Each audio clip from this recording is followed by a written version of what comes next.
When Texas Rangers came to arrest the 68-year-old retired truck driver at his home, his reaction was shocking. "Which murder?" he asked. That question would lead to dozens of cold case files being reopened across the entire United States. David Coleman had been living the quiet life of retirement in a modest ranch house outside Lubbock, Texas. His neighbors knew him as a polite, reserved man who kept his lawn trimmed and waved from his front porch every morning.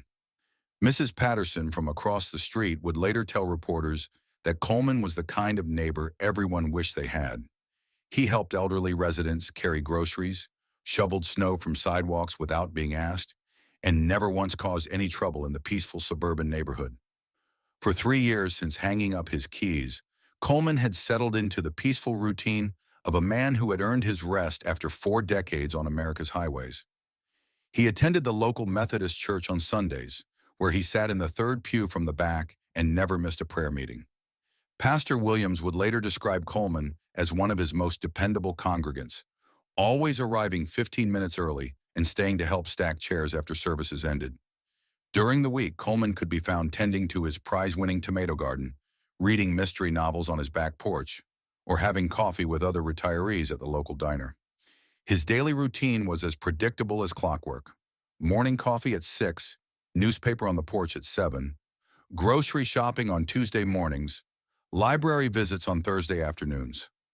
The neighbors had grown accustomed to seeing his familiar figure walking his golden retriever, Rusty, around the block every evening at exactly 8 o'clock. He knew everyone's names, remembered birthdays, and always offered to help with yard work or minor repairs. Mrs. Patterson often said that having David Coleman as a neighbor was like having a grandfather figure watching over the entire street. But beneath this carefully constructed facade lay the darkest secret in the history of American interstate crime. On that crisp October morning in 2022, everything changed when 2 Texas Rangers knocked on Coleman's door at exactly 6:47 a.m. Ranger Captain James Thompson and Ranger Lieutenant Sarah Chen had driven 3 hours from Austin through the pre-dawn darkness, armed with an arrest warrant that had taken months to obtain. The arrest warrant was for a crime that had taken place 30 years earlier, in a desolate stretch of California desert where a young woman had been found dead beside Interstate 10. But what the Rangers didn't yet know was that this single warrant would unlock a Pandora's box of horrors spanning 4 decades in 18 states. Coleman answered the door in his bathrobe, coffee mug still in hand, looking like any other elderly man starting his morning routine. His initial expression showed mild confusion, then concern, as if he was worried about a neighbor's emergency. When Captain Thompson identified himself and stated the reason for their visit, Coleman's demeanor shifted in a way that would haunt both Rangers for years to come. The question he asked, "Which murder?" wasn't delivered with shock or outrage. It wasn't the reaction of an innocent man being falsely accused. Instead, it was asked with the weary resignation of someone who had been expecting this moment for decades, someone who had committed so many murders that he needed clarification about which specific case had finally caught up with him. The case that brought investigators to Coleman's door began with a discovery that had haunted law enforcement for 3 decades. On March 15, 1992, California Highway Patrol Officer Janet Rodriguez was conducting a routine sweep when she noticed something that shouldn't have been there. What Officer Rodriguez discovered would haunt her for the rest of her career. Partially concealed beneath tumbleweeds was the body of Linda Martinez, a 28-year-old mother of 2 from Bakersfield. Linda had been reported missing just 4 days earlier when she failed to return home from her night shift at Eddie's Diner, a 24-hour truck stop restaurant. Linda Martinez had been working the overnight shift at Eddie's Diner for almost 2 years, saving money to take her children on their first real vacation. She was known among the regular truckers as someone who always remembered their coffee preferences, who asked about their families, and who never forgot a face even after months between visits. Her co-workers described Linda as the kind of person who brought homemade cookies to work during the holidays and who stayed late to help train new employees. She had dreams of opening her own small restaurant someday, and she kept a notebook filled with recipes and business ideas tucked away in her locker at work. The night Linda disappeared, she had been planning to surprise her children with news that she had finally saved enough money for their trip to Disneyland. She had already requested the time off and had been secretly researching hotels and attractions for weeks. Her children, Elena and Miguel, aged 8 and 6, had no idea that their mother's careful budgeting and extra shifts were all part of a plan to give them the magical vacation she had never been able to afford before. But what Officer Rodriguez couldn't have known was that Linda Martinez wasn't the first victim. She was simply the one whose case would eventually bring down America's most prolific highway killer. The crime scene told a story of calculated violence that chilled even experienced investigators.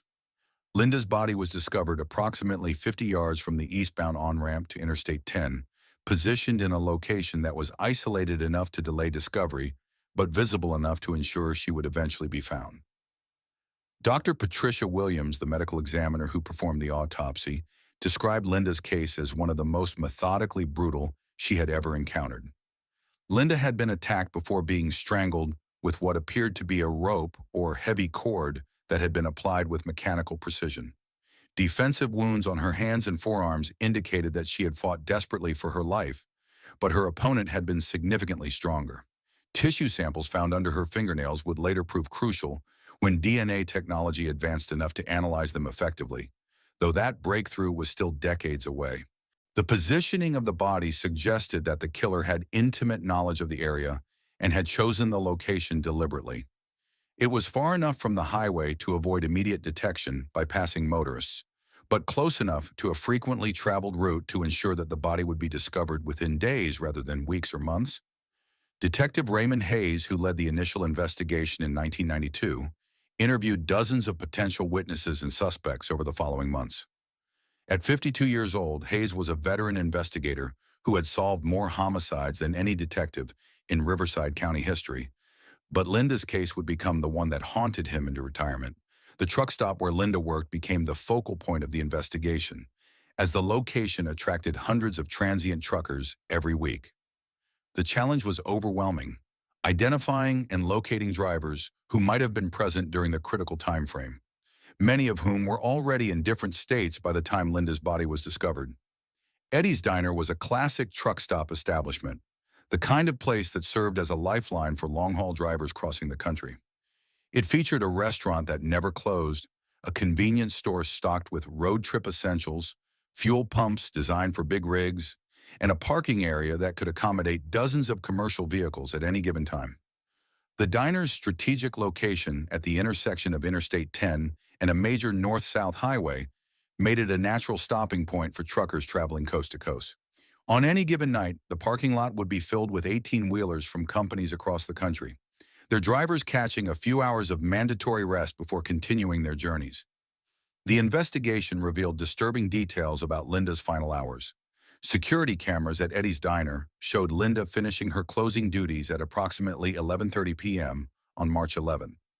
She was seen leaving through the employee exit at 11:47 p.m., walking toward her 1987 Honda Civic in the poorly lit parking lot. The cameras lost sight of her as she moved beyond their limited range, and she was never seen alive again. Her car keys were found on the ground next to her vehicle the following morning, suggesting she had been attacked while trying to unlock her door. Her purse was found in the front seat, untouched, indicating that robbery had not been the motive. But what the investigators in 1992 couldn't have known was that those same security cameras had captured something far more significant. In the background of the footage, partially obscured by shadows and poor image quality, was a large commercial truck with distinctive markings, parked in the section designated for long-haul rigs. The technology of the era made it impossible to enhance the image sufficiently to read license plates or identify specific details, so this crucial evidence remained buried in the case file. Detective Hayes spent 18 months pursuing every lead, interviewing every trucker who had receipts placing them at Eddie's Diner during the relevant time frame. He consulted with FBI profilers who suggested the killer was likely an organized offender with experience avoiding detection. The profilers painted a picture of someone methodical and patient, someone who selected victims carefully and had developed a system for avoiding capture. They suggested the killer was likely familiar with law enforcement procedures and had taken steps to minimize the evidence he left behind. Hayes traveled thousands of miles following leads, visiting truck stops across 3 states, interviewing drivers, and building a database of everyone who had been in the area during the critical time frame. He worked 18-hour days, driven by a determination to bring justice to Linda's family and haunted by the possibility that the killer was still active. The case went cold within months, joining thousands of similar files in evidence storage facilities across the country.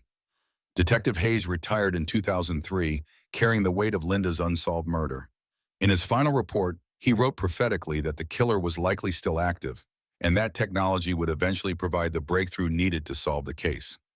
Linda's family never stopped hoping for answers, but as years turned into decades, the possibility of justice seemed increasingly remote.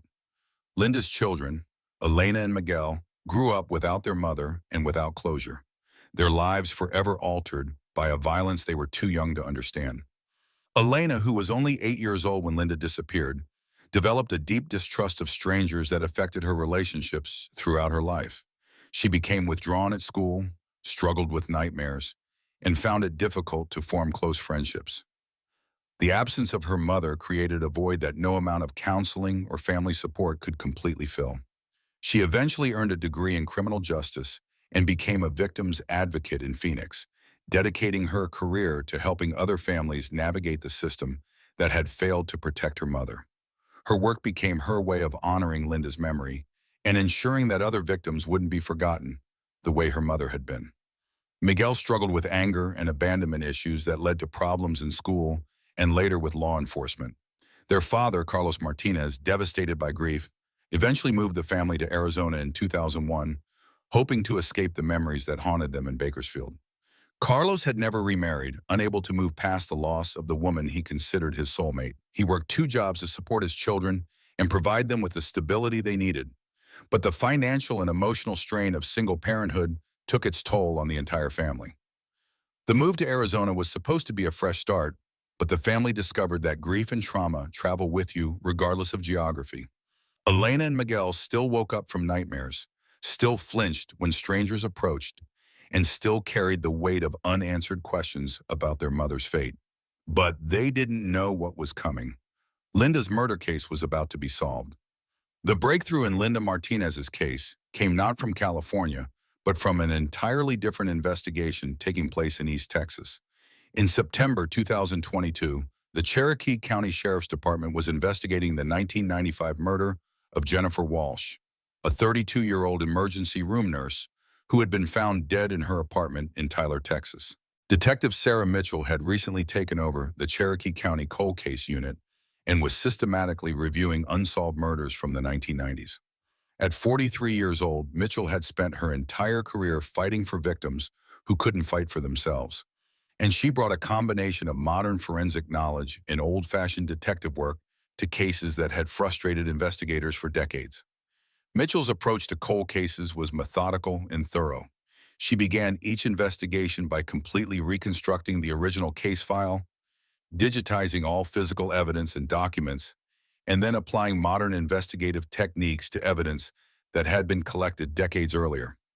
The Jennifer Walsh case had been particularly frustrating for the original investigators. Walsh was a well-respected emergency room nurse who had no known enemies and lived a quiet, predictable life. She worked rotating shifts at the local hospital, volunteered at a homeless shelter on weekends, and was studying for her master's degree in nursing administration. On the night she was murdered, Walsh had been returning home from a late shift at the hospital. Her body was discovered by her roommate the following morning, and the crime scene suggested that she had been attacked shortly after entering her apartment. But she hadn't heard the biggest shock yet. When Mitchell submitted DNA evidence from Jennifer Walsh's case to the Combined DNA Index System, or CODIS, she never expected the result that would change everything. The DNA profile extracted from evidence at Jennifer Walsh's crime scene matched a sample that had been uploaded to the database just weeks earlier. The match belonged to David Coleman, whose DNA had been collected following his arrest for a minor assault charge in Lubbock.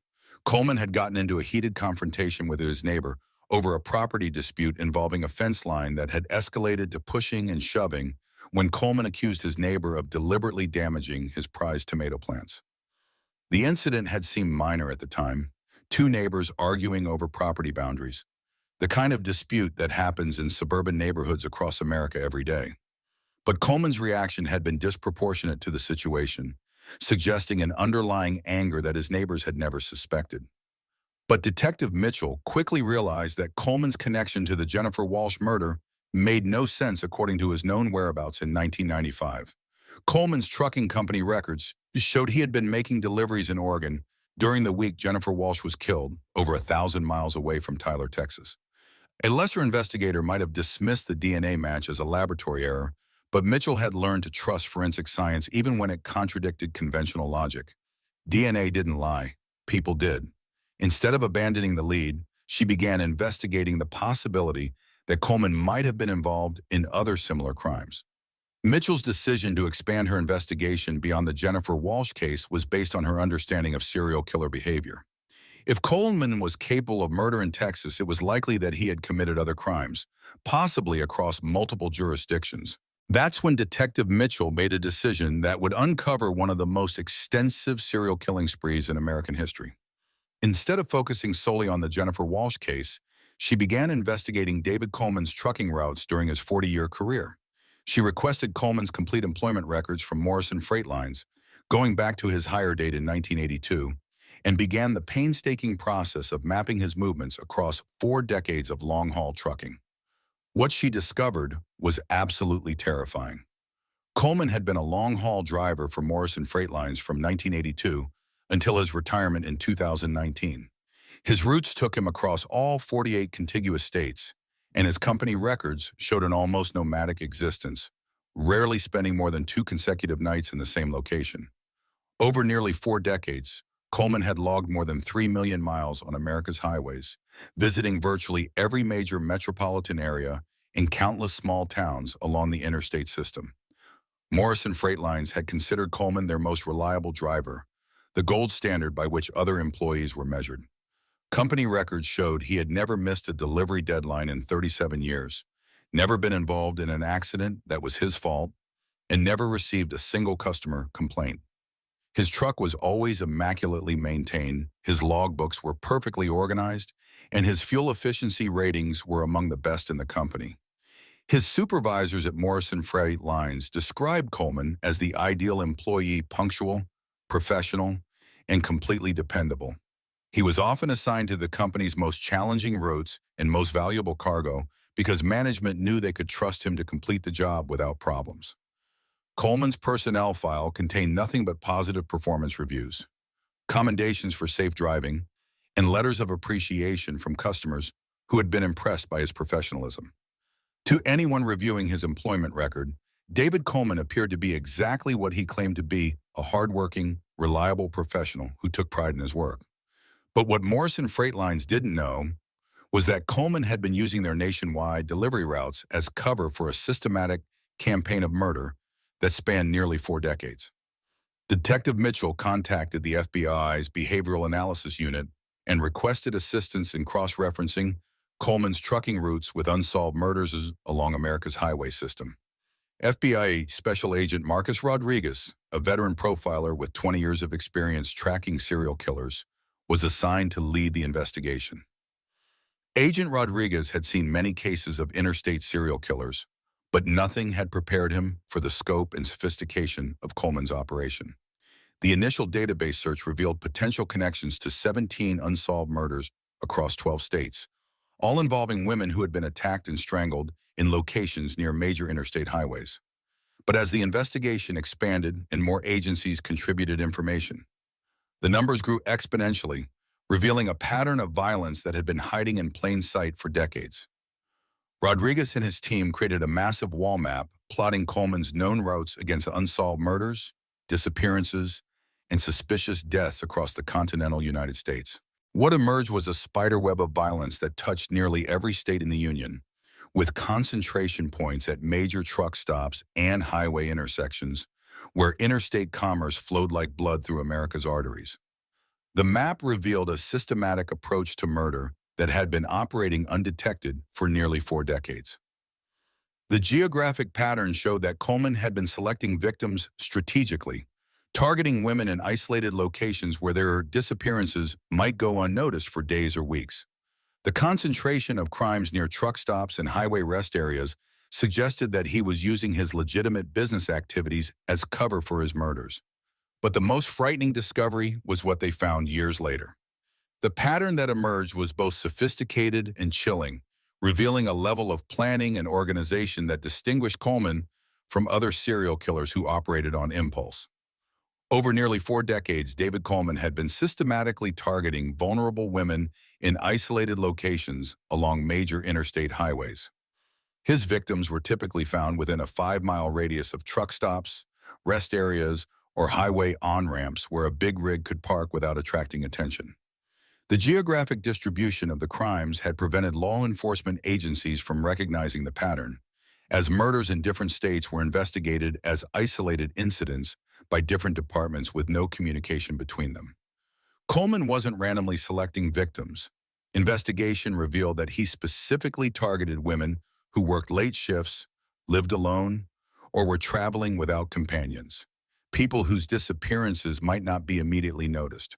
Waitresses finishing closing duties at truck stop diners, nurses leaving hospitals after midnight shifts, gas station attendants working overnight shifts in remote locations. The victim profile revealed Coleman's calculating nature and his deep understanding of human vulnerability. He studied his targets carefully, sometimes returning to the same locations multiple times over weeks or months before selecting a victim. Surveillance footage from various truck stops, enhanced using modern digital technology, showed Coleman's truck appearing at the same locations weeks or months before murders occurred in those areas. He was scouting potential hunting grounds and identifying vulnerable targets well in advance of his attacks, treating murder with the same methodical planning he applied to cargo deliveries and route optimization. His approach to killing was as systematic and efficient as his approach to trucking. The investigation revealed that Coleman kept detailed logbooks not just for his trucking activities, but for his surveillance of potential victims. Hidden compartments in his truck contained notebooks filled with observations about women he had identified as potential targets, including their work schedules, living situations, and daily routines.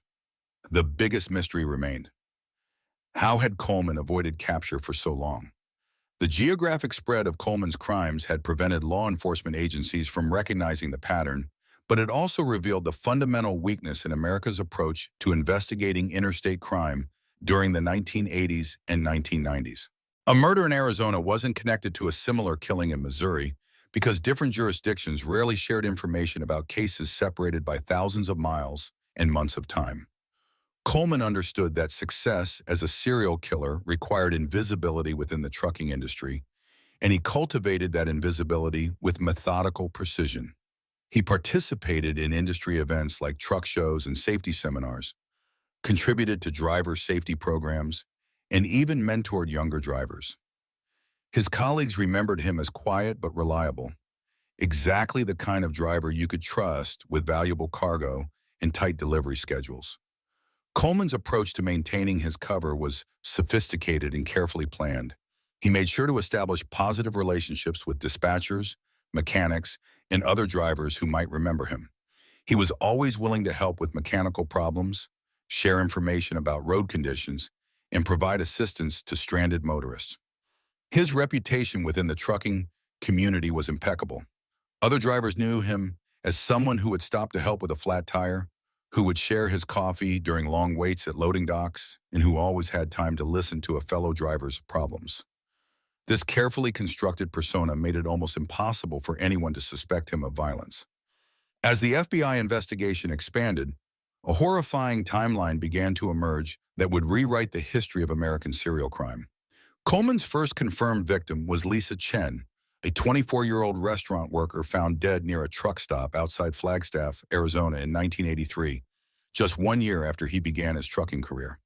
His most recent confirmed victim was Amanda Rodriguez, a 31-year-old gas station attendant discovered near a highway rest area in New Mexico just 6 months before Coleman's retirement in 2019. Between Lisa Chen and Amanda Rodriguez, investigators identified at least 57 additional victims across 18 states, though the actual number was likely much higher. The timeline revealed that Coleman's killing had accelerated over the years, with longer periods between murders in the early years of his career and more frequent killings in the 1990s and 2000s. This pattern suggested that he had become more confident and experienced over time, developing more efficient methods for selecting and killing victims. The geographic distribution of the crimes also showed evolution in Coleman's approach. Early murders were concentrated in the southwestern United States, where Coleman had been assigned shorter regional routes. As he gained seniority and was assigned longer cross-country routes, his crimes spread across the entire continental United States. They still didn't know something crucial. The investigation would grow even larger. Coleman's modus operandi was remarkably consistent across 3.5 decades, showing a level of discipline and self-control that distinguished him from more impulsive serial killers. He would approach victims during late-night hours when they were alone and vulnerable, using his truck driver persona to appear trustworthy and non-threatening. Truckers were generally viewed as hardworking, reliable members of society who kept America's commerce flowing smoothly, and Coleman exploited this perception ruthlessly. His approach was always the same. He would claim to need directions, ask about nearby services, or offer help with mechanical problems. His carefully practiced approach was designed to put victims at ease and establish trust before making his move. Coleman understood that his appearance, middle-aged, professionally dressed, driving a legitimate commercial vehicle, made him appear safe and trustworthy to potential victims.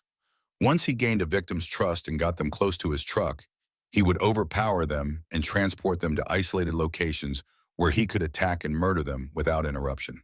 His knowledge of remote areas along interstate highways, gained through decades of legitimate deliveries and careful scouting, gave him an encyclopedia of potential murder sites across the country. The logistics of Coleman's crimes revealed a level of premeditation that chilled even experienced investigators. His truck was equipped with soundproofing materials that he claimed were for reducing road noise during mandatory rest periods. But investigators discovered that the soundproofing was far more extensive than necessary, creating a mobile torture chamber.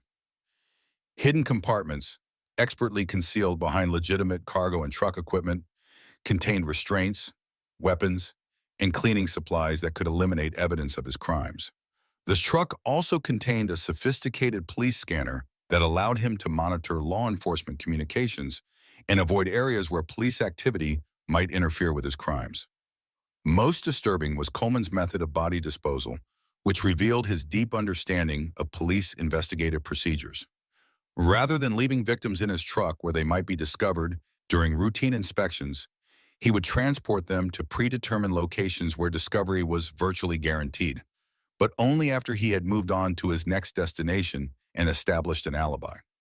But what police would eventually discover would shock everyone. FBI psychologist Dr. Emily Chen, who interviewed Coleman extensively after his arrest, described him as one of the most compartmentalized killers she had ever encountered. Coleman had created completely separate mental categories for his professional identity as a trucker and his secret identity as a killer. Dr. Chen's interviews revealed that Coleman viewed his victims not as human beings with their own hopes, dreams, and families, but as opportunities that presented themselves during his regular work routine. He showed no remorse, no emotional connection to the lives he had taken, and no concern for the families he had devastated. When presented with photographs of his victims, Coleman could recall specific details about their murders, but showed no emotional response to seeing their faces or hearing their names spoken aloud during interviews. His reactions were clinical and detached, as if he were discussing mechanical problems with his truck rather than the deaths of innocent women. Dr. Chen noted that Coleman's ability to compartmentalize his crimes was so complete that he seemed genuinely puzzled when asked about the emotional impact of his actions. He appeared to view murder as simply another aspect of his job, no different from delivering cargo or maintaining his truck. Then the door was knocked. Coleman's downfall came from the one factor he couldn't control or anticipate: the advancement of DNA technology and the expansion of criminal databases. When he began killing in the early 1980s, DNA profiling didn't exist as a forensic tool. Police relied on fingerprints, witness testimony, and circumstantial evidence to solve crimes. By the 1990s, DNA technology was emerging, but databases were limited and interstate communication was minimal.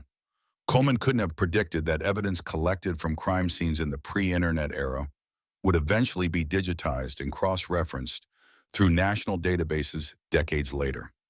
The expansion of DNA databases in the 2000s and 2010s created a time bomb that Coleman never saw coming.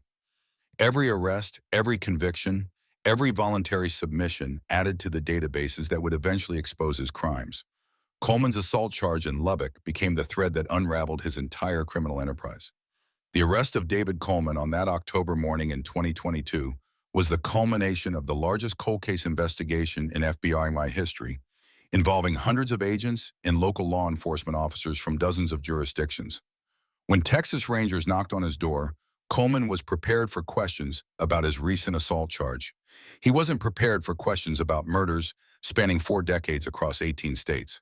Ranger Captain Thompson identified himself and his partner, then informed Coleman that he was under arrest for the murder of Linda Martinez in California in 1992. Coleman's reaction was immediate and telling, not denial, not confusion, not the shocked outrage of an innocent man being falsely accused.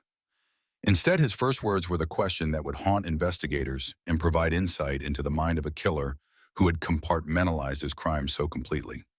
Police were about to close the file when the interrogation of David Coleman became a masterclass in criminal psychology that would be studied by law enforcement agencies for years to come.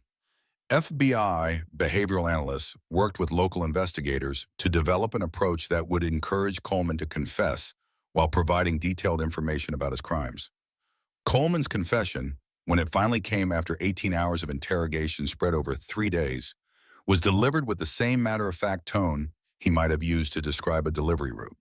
He provided detailed information about crime locations, victim descriptions, and disposal methods with mechanical precision, treating the entire process as an administrative exercise.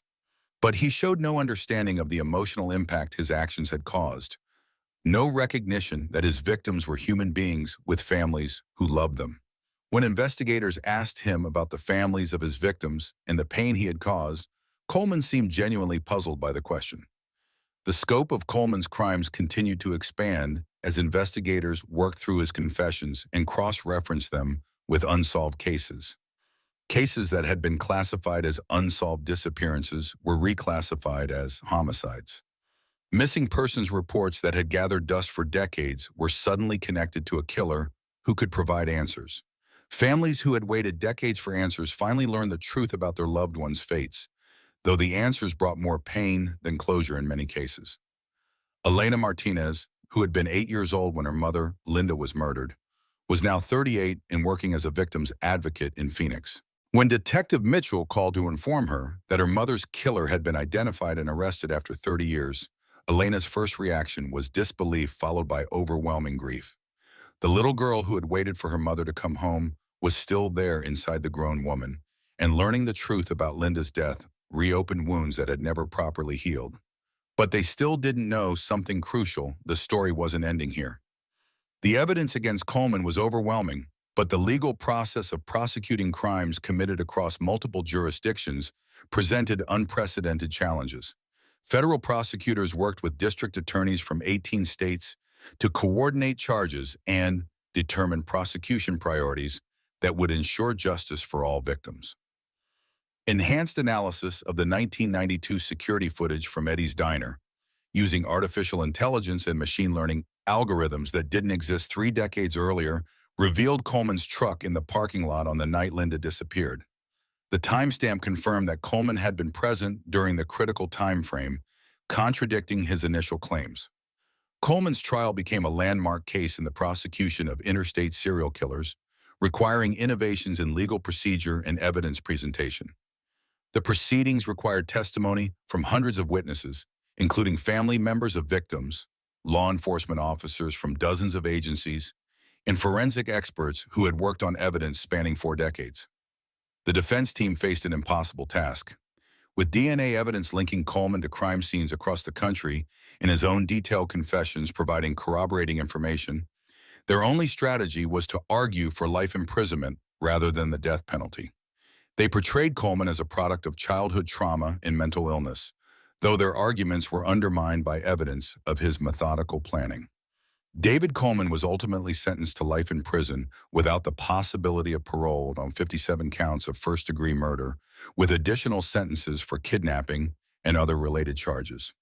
At age 68, he will spend his remaining years in federal custody at ADX Florence, the Supermax prison in Colorado, where the most dangerous criminals in America are housed. His status as a serial killer makes him a target for violence from other inmates, so he will likely spend the rest of his life in solitary confinement, locked in a 7 by 12-foot cell for 23 hours a day. The man who once traveled millions of miles across America's highways now measures his world in steps from his cell to the exercise yard. Elena Martinez, speaking for her family at Coleman's sentencing hearing, addressed him directly for the first and only time. "You stole my mother from me when I was 8 years old," she said, her voice steady despite the tears streaming down her face. "You stole her from my brother, from my father, from everyone who loved her. But you didn't steal our memories of her, and you didn't steal our love for each other." They still didn't know something crucial. Technology would bring his downfall. The technological advances that finally brought Coleman to justice represent hope for families of victims in thousands of other cold cases across the country. DNA databases continue to expand exponentially, with millions of new profiles added each year. Forensic techniques continue to improve, with new methods for extracting usable DNA profiles from degraded or contaminated samples. Law enforcement agencies are developing better methods for sharing information across jurisdictions, using computer algorithms to identify patterns that might escape human detection. Artificial intelligence systems can analyze thousands of cases simultaneously, looking for connections between crimes that might be separated by years and thousands of miles. The case of David Coleman serves as a chilling reminder that evil can hide behind the most ordinary facades, that the most dangerous predators are often those who appear most trustworthy. For nearly 4 decades, he maintained the appearance of a hardworking, dependable professional while systematically hunting and killing innocent women across America's highway system. The impact of Coleman's case extended far beyond the courtroom, sparking nationwide reforms in how law enforcement agencies shared information and investigated interstate crimes. The FBI used the investigation as a catalyst for improving information sharing between agencies and expanding the capabilities of national crime databases. The trucking industry also implemented comprehensive new safety measures designed to prevent similar cases in the future. Enhanced background checks became standard practice for all commercial drivers, including psychological evaluations and more thorough investigation of employment history. GPS tracking systems were mandated for all commercial vehicles, creating an electronic trail that would make it much more difficult for drivers to deviate from approved routes. Detective Sarah Mitchell, who initiated the investigation that brought Coleman down, reflected on the case during her retirement ceremony 2 years later. "Every victim deserves justice, no matter how much time has passed," she said. "Technology gave us the tools we needed, but it was the persistence of people who refused to forget these women that ultimately solved these cases." The question Coleman asked when Texas Rangers came to arrest him, "Which murder?" revealed the mindset of a predator who viewed human life as disposable, who had committed so many murders that he couldn't immediately distinguish between them. But it also marked the beginning of a process that would bring justice to dozens of families and remove one of America's most prolific serial killers from society forever. As investigators continue to review cold cases that may be connected to Coleman's 4 decades on the road, more families may finally receive the answers they have sought for so long. Advanced DNA techniques are being applied to evidence from unsolved cases across the country, and new matches are discovered regularly as technology continues to advance.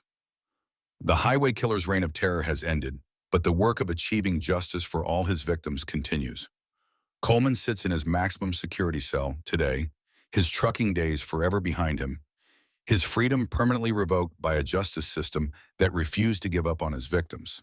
The families of his victims continue to heal, their loved ones finally at rest knowing that justice has been served and that the man who destroyed their lives will never harm another innocent person. Support groups have formed among the families, providing mutual comfort and assistance as they process the truth about their loved ones' deaths.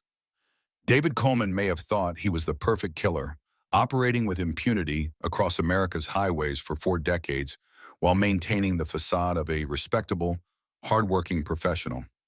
He exploited the weaknesses in law enforcement communication, the limitations of 1980s and 1990s technology, and the trust that people naturally placed in uniformed truck drivers. But in the end, he was simply a criminal who ran out of time in a world where technology and human determination ultimately triumph over evil. The advancement of DNA technology, the expansion of criminal databases, the improvement of interagency communication, and the dedication of investigators who refused to give up all combined to bring him to justice. The investigation that brought down David Coleman proved that no matter how much time passes, no matter how sophisticated the criminal, and no matter how cold the case becomes, justice is always possible when dedicated people refuse to give up hope and continue fighting for the truth.